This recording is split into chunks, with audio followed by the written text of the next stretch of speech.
Hello दोस्तों, कैसे हैं आप सभी लोग। आप सभी का एक बार फिर से वेलकम है अपने YouTube चैनल एग्री ट्यूटोरियल में। मैं आपका अपना दोस्त मोहन सोडा आपके लिए लगातार प्रयत्न करता रहता हूं।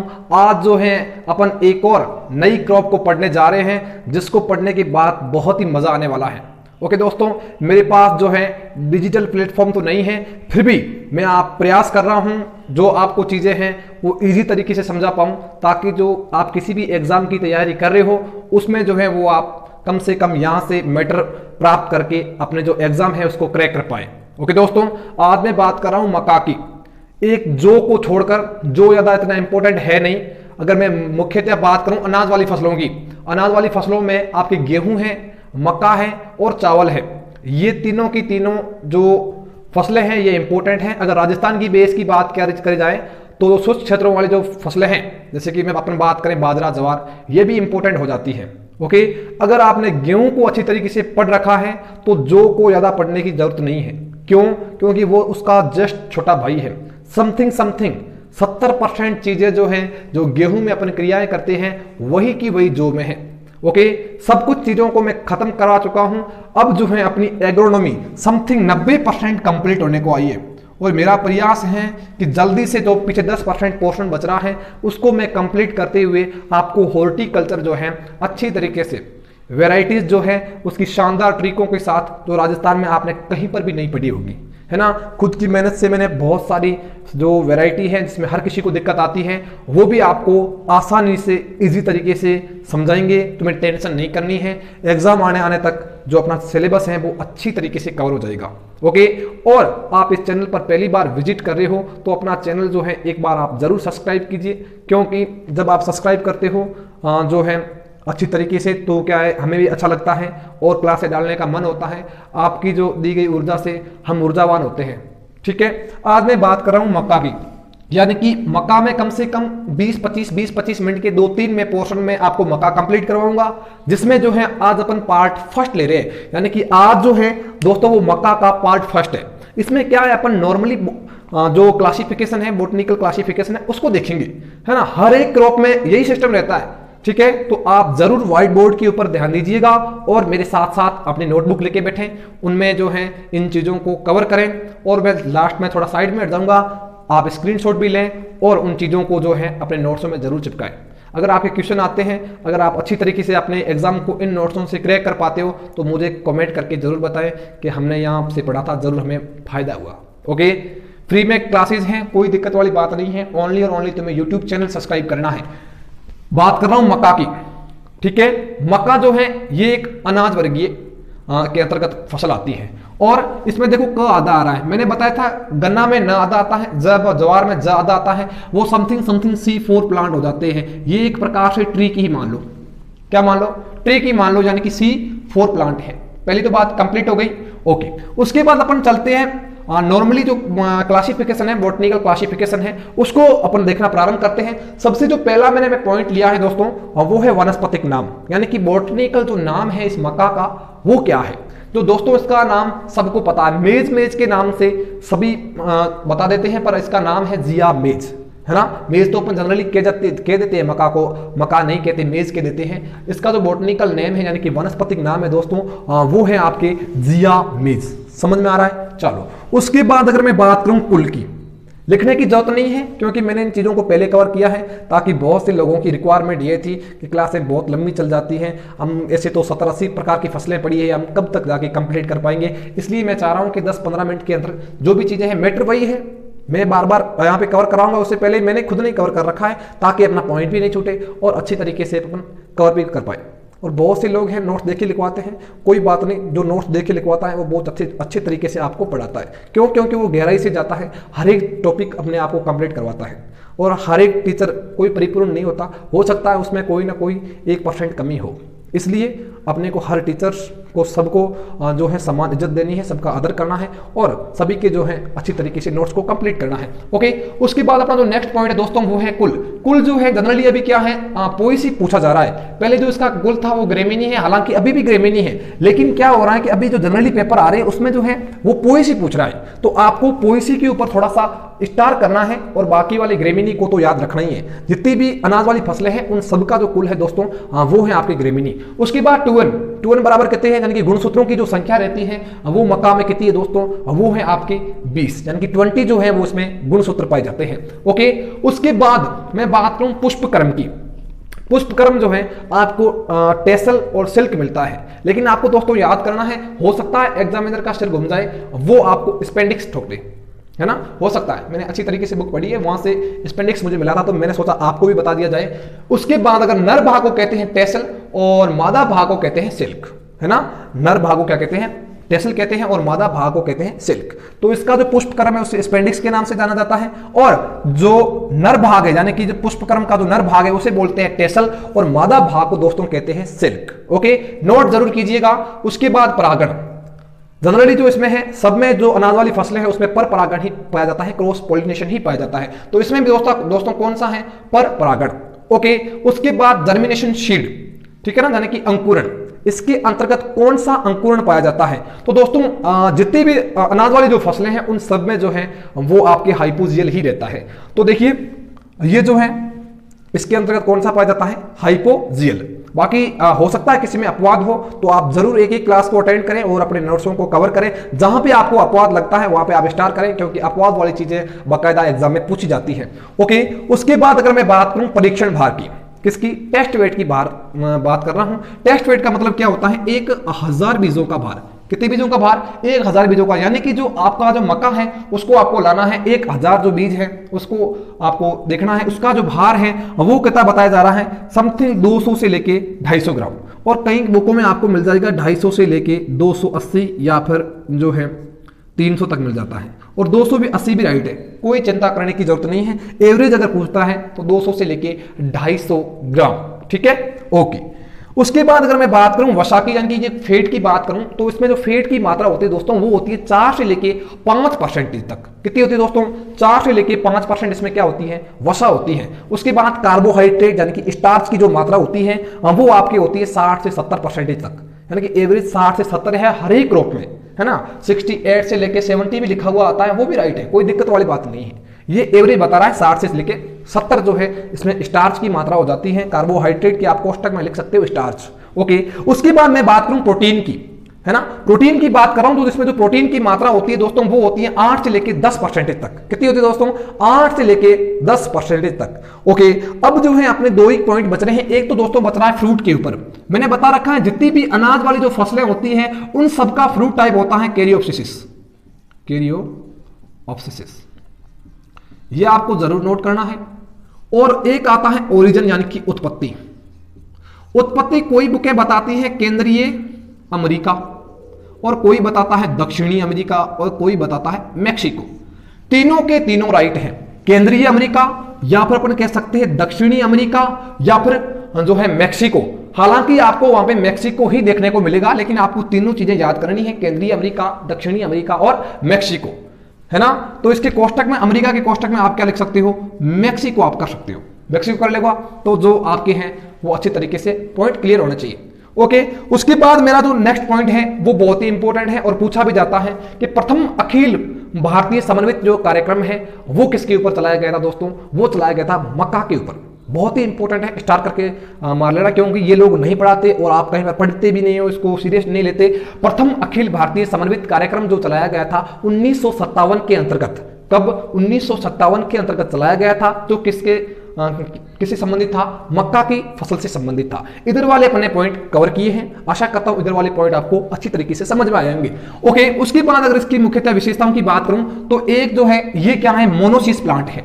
मोनोसिस प्लांट का मतलब क्या होता है, नर और मादा जो भाग हैं वो एक ही पुष्प पे होंगे या फिर एक ही पौधे पे होंगे, उसे अपन किस नाम से जानते हैं, मोनोसियस। अगर एग्जामिनर आपसे क्या पूछेगा कि मक्का जो है वो क्या है, मोनोसियस है या फिर डायोसियस है, तो म से मक्का और म से मोनोसियस याद रहेगा, म से मक्का और म से मोनोसियस। मोनोसियस का मतलब क्या होता है, नर व मादा जो फूल होते हैं वो क्या होते हैं, एक ही, नर व मादा भाग जो है वो एक ही फूल या फिर एक ही पौधे पे आ देते हैं, ठीक है। उसके बाद मैं बात करूं, एक होता है प्रोटो एंड्री और एक होता है प्रोटोगायनी। क्या होता है, एक दोस्तों होता है प्रोटो एंड्री और एक होता है प्रोटोगायनी, समझ गए। जो मक्का है इसके अंतर्गत क्या पाया जाता है, प्रोटो एंड्री। अब आप सोचोगे कि प्रोटो एंड्री होता क्या है, ठीक है, एक होता है नर भाग और एक होता है मादा भाग। अगर किसी पौधे में नर भाग जो है वो मादा से पहले परिपक्व हो रहा है तो उसे अपन बोलते हैं प्रोटो एंड्री। क्या बोलते हैं, एंड्री। और एक होता है प्रोटो गायनी। पीछे क्या आ रहा है, गायनी, यानी मतलब गायिका, गायनी, ये सब किससे संबंधित है, महिला से। महिला का मतलब क्या हो गया, मादा। अगर मान लो मादा भाग नर भाग से पहले परिपक्व हो रहा है तो उसे अपन किस नाम से जानते हैं, प्रोटो गायनी, ठीक है ना। तो प्रोटो जो गायनी होती है वो होती है बाजरे में, और प्रोटो जो एंड्री होता है वो होता है मक्के में। दोनों ही पॉइंट इंपॉर्टेंट है, दोनों ही नोट कीजिएगा। ओके, उसके बाद कुछ जो इसके अंतर्गत संकरण है जो आपसे एग्जाम में पूछे जाते हैं और आपको जनरली अपनी बुकों में नहीं मिलते क्योंकि इसको डीपली पढ़ना पड़ता है। एक तो है आपके एकल संकर संकरण और एक है द्विसंकर संकरण। अब ये कैसे बने हैं, क्यों बने हैं, अपने को कोई लेना देना नहीं है। इसमें क्या है, ओनली एक जीन की वंशागति होती है और उसमें क्या है, समथिंग 2 जीन की वंशागति होती है। अपन से क्या पूछता है कि जो एकल संकर संकरण है इसकी खोज किस वैज्ञानिक के द्वारा की गई थी, ये एग्जाम में पूछा गया है। तो आपका आंसर होना चाहिए ईस्ट एवं सल जो नामक एक वैज्ञानिक थे, इन्होंने 1910 में क्या किया था, आपके एकल संकर संकरण जो कि मक्के में, मुख्यतः मक्के में एकल संकर संकरण की खोज की थी। और द्विसंकर संकरण मक्के में किसने किया था, तो आपका आंसर होना चाहिए DF जोन्स नामक वैज्ञानिक के द्वारा। यह कब किया गया था, समथिंग 10 साल बाद, यानी कि 1920, आप इसकी डेट याद कर सकते हो। तो द्विसंकर संकरण किसने दिया, DF जोन्स। DF, द से द्वि और द से DF, ठीक है। ये तो बात हो गई द्विसंकर और एक संकरण की। दोनों का ही संबंध दोस्तों मक्का से है, आप कोई और फसल को मत ऐड कर लेना। एक संकर संकरण और द्विसंकर संकरण, इधर कौन है, ईस्ट, ई इमली वाला पहले आता ना, ईस्ट, और उधर कौन है, DF जोन्स। दोनों अच्छी तरीके से आपको नोट करने हैं। उसके बाद अगर मैं बात करूं, एक शब्द आता है QPM, है ना, क्वालिटी प्रोटीन मेज, यानी कि गुणवत्ता युक्त जो मक्का होती है उसके बारे में आपसे एग्जाम में क्वेश्चन पूछा जाता है। क्या पूछा जाता है कि इसकी मुख्यतः विशेषताएं क्या होती है। अगर मैं बात करूं मुख्यतः अपने जो मक्के की बात करूं, तो अगर आपको मैंने जब फसलें स्टार्ट करवाई थी तब मैंने बताया था कि जो भी सीरियल्स क्रॉप होती है उसमें लाइसिन की जो है वो मात्रा कमी पाई जाती है और ट्रिप्टोफैन और मिथ्योनिन की मात्रा अधिकता पाई जाती है। LOC के नाम से मैंने आपको ट्रिक लिखाई थी, अगर याद करो, जब दालें भी पढ़े तभी भी बताया था मैंने। तो LOC का मतलब क्या हो गया, L का मतलब हो गया लाइसिन, O का मतलब क्या हो गया, ऑयल सीड, और C का मतलब क्या हो गया, सीरियल्स। यानी कि जो लाइसिन की मात्रा, लोस का मतलब होता है कम, है ना, LOSS यहाँ पे नहीं है, LOC है। तो L का मतलब क्या होगा, लाइसिन। लाइसिन की मात्रा किसमें कम पाई जाती है, अनाज वाली फसलें और तेल वाली फसलें में जो है वो लाइसिन की मात्रा कम पाई जाती है। लेकिन यहाँ पे थोड़ा सा मक्का में थोड़ा प्रोग्राम थोड़ा चेंज है, लाइसिन की कमी पाई जाती है। हाँ भाई साहब सही बात है, हम अपने ट्रिक्स के हिसाब से चल रहे हैं, ठीक है, ओके। उसके बाद अगर मैं बात करूं ट्रिप्टोफैन की, इन दोनों की सामान्य जो अपनी मक्का होती है इसमें कमी पाई जाती है। किसमें, जो मक्का है नॉर्मली उसमें लाइसिन की तो कमी पाई जाती है, उसके साथ साथ ट्रिप्टोफैन जो एमिनो एसिड होता है उसकी भी कमी पाई जाती है। लेकिन एक QPM जो मक्का है वो, उसकी क्या विशेषता है, इसका जस्ट उल्टा है। यानी कि मक्का का जो बेटा है एक QPM बन के आ रहा है, उसमें क्या है, थोड़ी विपरीत दिशाएं हैं। इसमें लाइसिन और ट्रिप्टोफैन की अधिकता पाई जाती है, इसलिए इसको अपन अच्छी तरीके से यूज करते हैं। इसके लिए उत्तरदायी जीन कौन से हैं, यानी कि जो QPM जो मक्का है इसके लिए इसको बनाया गया तो उसके लिए कौन सा जीन जो था वो उपयुक्त था। तो देखिए दोस्तों, OPEC2, क्या है, OPEC2, ठीक है। उसके बाद अगर मैं बात करूं निर्माता की, यानी कि इसको जो बनाया है दोस्तों वो किसने बनाया है, तो एक नाम आता है, साइंटिस्ट है SK वसल। ये एग्जाम में पूछा गया है, क्या पूछा गया है, SK वसल और डॉक्टर शाहीनदास। कहां पे निर्माण किया, हरियाणा में निर्माण किया है डॉक्टर शाहीनदास और SK वसल। दोनों के नाम इंपॉर्टेंट है, याद कर लेना, बहुत ही बार एग्जाम में पूछे गए हैं। इसके लिए उत्तरदायी जीन OPEC2, क्या नाम है, OPEC2। और आगे चलते हैं, QPM मक्का में एक पॉइंट आता है गोल्डन रे। एक गोल्डन रे कार्यक्रम चलाया गया था भारत सरकार के द्वारा। किसके द्वारा, भारत सरकार के द्वारा एक कार्यक्रम चलाया गया, एक जो फंक्शन आयोजित किया गया जिसका नाम था गोल्डन रे, है ना। गोल्डन राइस अलग है, गोल्डन रे अलग है। तो गोल्डन जो रे है इसका संबंध मक्का की फसल से है, मक्का की फसल से है। और ये जो गोल्डन रे है भारत सरकार के द्वारा दक्षिणी जो राजस्थान है, दक्षिणी राजस्थान में अगर मुख्यतः मैं बात करूं, दक्षिणी राजस्थान में कौन कौन से जिले आते हैं, बांसवाड़ा हो गया, डूंगरपुर हो गया, प्रतापगढ़ हो गया। यहाँ पे मुख्यतः जो मक्का की खेती है वो उदयपुर संभाग में ही की जाती है ना। वहां की मुख्य फसल है कौन, मक्का। ये जो आपके, अगर मैं मक्का की बात कर रहा हूं तो जो गवर्नमेंट है इसने क्या किया, जो दक्षिणी राजस्थान के प्रमुख जो जिले थे उसके अंतर्गत एक गोल्डन रे कार्यक्रम चलाया। कब चलाया? 1957 के अंतर्गत ये चलाया गया था। इसमें जो है आपको क्या किया करते हैं, इसमें क्या क्या करते हैं, जो मक्का जो नॉर्मल अपनी मक्का थी वो क्या है क्यूपीएम मक्का में चेंज करवाते हैं, क्यूपीएम मक्का में चेंज करवाते हैं। डेट में आगे ये वाले जो वहां पे बता दूंगा, कोई दिक्कत वाली बात नहीं है। गोल्डन रे का मतलब क्या हो गया? भारत सरकार के द्वारा चलाया गया एक कार्यक्रम था। इसके अंतर्गत दक्षिणी राजस्थान में चलाया गया था मुख्यतः। इसका मुख्य उद्देश्य था नॉर्मल जो अपनी मक्का है उसको किस में चेंज करना है? क्यूपीएम मक्का में, यानी कि क्वालिटी प्रोटीन जो मेज है इसके अंतर्गत चेंज करना है। ओके, अब आता है इसके अन्य नाम, यानी कि मक्का का है, मक्का जो है इसके आदर्श नेम क्या है? इसको अनाजों की रानी कहते हैं। क्या कहते हैं? अनाजों की रानी कहते हैं। और क्या कहते हैं? इसको अविश्वसनीय फसल कहते हैं। क्या कहते हैं दोस्तों? अविश्वसनीय फसल, यानी कि इसके ऊपर विश्वास नहीं किया जा सकता, है ना। और ये अमेरिका की रीढ़ की हड्डी है। अब आप लोग सोचोगे अमेरिका की रीढ़ की हड्डी कैसे? अमेरिका की रीढ़ की हड्डी कैसे? तो अमेरिका में सर्वाधिक जो मांस खाया जाता है दोस्तों वो खाया जाता है सूअरों का। किसका खाया जाता है? सूअर जो होता है उसका मांस सर्वाधिक जो है आपके अमेरिका के अंतर्गत खाया जाता है। और सूअर जो होते हैं उनका जो मुख्य भोजन है वो अपने मेज है, यानी कि मक्का है। अगर वहां पे मक्का की अगर खेती कमी आ गई या फिर मक्का में कमी आ गई तो सूअरों में कमी आ जाएगी, और वहां के जो बनने वाला जो मुख्य मांस है सूअर का वहां उसमें भी कमी आ सकती है। तो इसके लिए उन्होंने संज्ञा क्या दी थी? अमेरिका की रीढ़ की हड्डी। और फसलों की ड्रोसोफिला, यानी कि जितने भी आनुवांशिक कार्य किए गए हैं सर्वाधिक जिस फसल पे किए गए हैं उसमें एक मक्का जो है वो विशेष महत्व रखती है।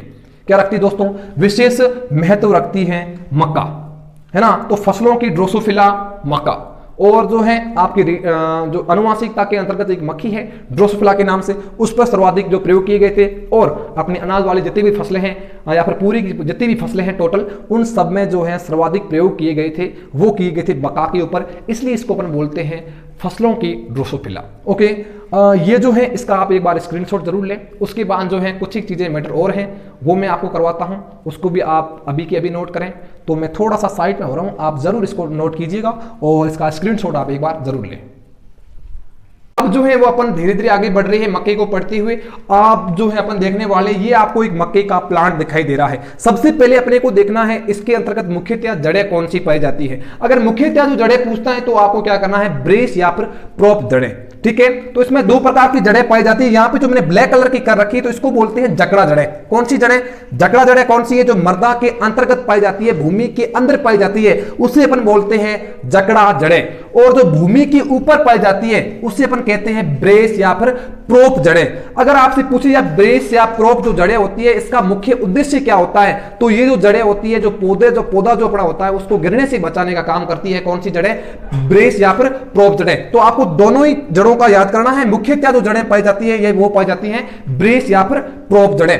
ओके, यहां पे पौधे की बात मैं कर रहा था, ये तो नीचे वाला पोर्शन बता दिया जो जड़ों वाला था, रूट वाला था। अब जो है ऊपर वाला भाग है ये आपको दिखाई जो दे रहा है, ये है आपके ऊपर वाला भाग, नर भाग, जिसे अपन टेसल के नाम से जानते हैं। किस नाम से जानते हैं? टेसल के नाम से जानते हैं। अगर आपसे पूछे कि जो मक्का है, मक्का के अंतर्गत नर भाग का जो है वो क्या कहलाता है, तो आपका आंसर क्या चला जाएगा? टेसल चला जाएगा। उसके बाद एक शब्द और आता है टेसलिंग। अगर नर भाग आ रहा है, यानी कि ये वाला जो भाग आपको दिखाई दे रहा है ऊपर वाला, ये भाग अगर मक्का में आ रहा है तो उसको अपन बोलते हैं टेसलिंग के नाम से जानते हैं। ओके, उसके बाद अगर मैं बात करूं सिल्क की, अगर मादा जो भाग है उसको कहा जाता है सिल्क। अगर ये भाग आ रहा है, कौन से वाला? ये आप देख रहे हो मैंने टिक टिक मार रखा है ये, तो इसको अपन बोलते हैं सिल्किंग। ओके, टेसलिंग और सिल्किंग हो गया।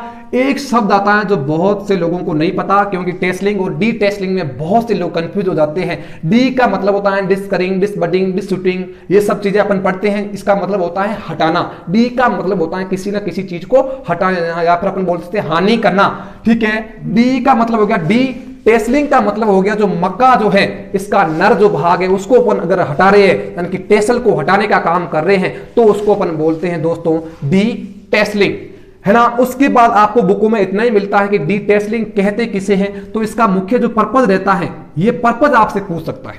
मैंने क्या बताया था कि जो मक्का जो है इसमें जो मुख्यतः परागण पाया जाता है वो पाया जाता है पर परागण। लेकिन इसमें आपको ध्यान रखना है, मान लो अगर स्वपरागण हो रहा है हो भी सकता है स्वपरागण। स्वपरागण को रोकना एवं पर परागण को बढ़ावा देना, इसके लिए अपन क्या करते हैं, डी टेसलिंग करते हैं, यानी कि आपके जो नर भाग टेसल होता है उसको हटाने का काम करते हैं। ओके, यहां पे मैंने बता रखा है, ये आपको एक प्लांट दिखाई दे रहा है, इसका जो नाम है वो है दोस्तों टिया सिंटे। क्या नाम है दोस्तों, टिया सिंटे। क्या नाम है, टिया सिंटे जो नाम है, ये क्या है, मक्का का पूर्वज है। क्या नाम है, मक्का का अगर आपसे पूर्वज पूछता है तो आपका आंसर क्या हो जाएगा, टिया सिंटे। ओके, अगर आपसे पूछे कि जो मक्का है, मक्का की जो उत्पत्ति है वो कौन सी प्रजाति से हुई है, कौन सी जंगली प्रजाति से हुई है, तो आपका जो आंसर है वो क्या चला जाएगा, टिया सिंटे। और इसका वानस्पतिक या फिर बोल सकते हो वैज्ञानिक नाम है दोस्तों यूक्लाइना मैक्सिकाना। वेरी वेरी इंपॉर्टेंट कि मक्का जो है, मक्का की जो उत्पत्ति है वो कौन सी जंगली प्रजाति से हुई है, तो यूक्लाइना मैक्सिकाना की वजह से हुई है। इसको आप एक बार जरूर स्क्रीनशॉट ले, जिस हिसाब से मैंने बनाया है उस हिसाब से आपको बनाना है। मक्का का पूर्वज टिया सिंटे कहलाता है, ठीक है, और इसकी जो वैज्ञानिक नाम है वो है यूक्लाइना मैक्सिकाना। क्या नाम है, आवाज मत करो, यूक्लाइना मैक्सिकाना। उसके बाद एक पॉइंट आता है दोस्तों, बहुत ही इंपॉर्टेंट है।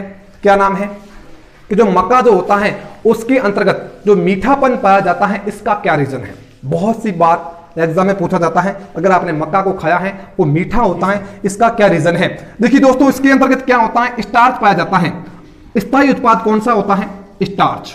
कौन सा, स्टार्च जो होता है वो इसका स्थायी उत्पाद होता है। इसके अपघटन के लिए एक शर्करा बनती है जिसका नाम है डेक्स्ट्रोज शर्करा। ये एग्जाम में पूछा जाता है कि मक्का में जो है स्थायी उत्पाद स्टार्च बनता है, उसके अपघटन के लिए कौन सी शर्करा जो है वो मेनली जो है वो रहती है, वो रहती है डेक्स्ट्रोज शर्करा। कौन सी रहती है, डेक्स्ट्रोज शर्करा जो है वो मीठेपन के लिए बहुत ही उत्तरदायी है, मीठेपन के लिए बहुत ही उत्तरदायी है। ओके, उसके बाद अगर मैं बात करूं प्रोटीन की, प्रोटीन जो होती है उसको कहते हैं जीन। इसकी प्रोटीन का नाम क्या है दोस्तों, जीन प्रोटीन है। ओके, अगर आपसे चावल का पूछे तो ओराई जीन, ठीक है। और जीन का नाम क्या है, मैंने बताया था ओपेक 2, या फिर आपको मिल सकता है फ्लोरी 2। ओपेक 2 या फिर फ्लोरी 2 दोनों ही सही है, दोनों के दोनों ही सही हैं। फ्लोरी 2 या फिर ओपेक 2 अपन ने अभी बताया जब क्यूपीएम मक्का अपन पढ़े थे। तो ये बात होगी जनरली। उसके बाद अपन जो नेक्स्ट वीडियो होगा उसके अंतर्गत अपन देखेंगे जो उसका क्लासिफिकेशन है वो देखेंगे, ठीक है। मिलता हूं नेक्स्ट वीडियो में, तब तक के लिए धन्यवाद।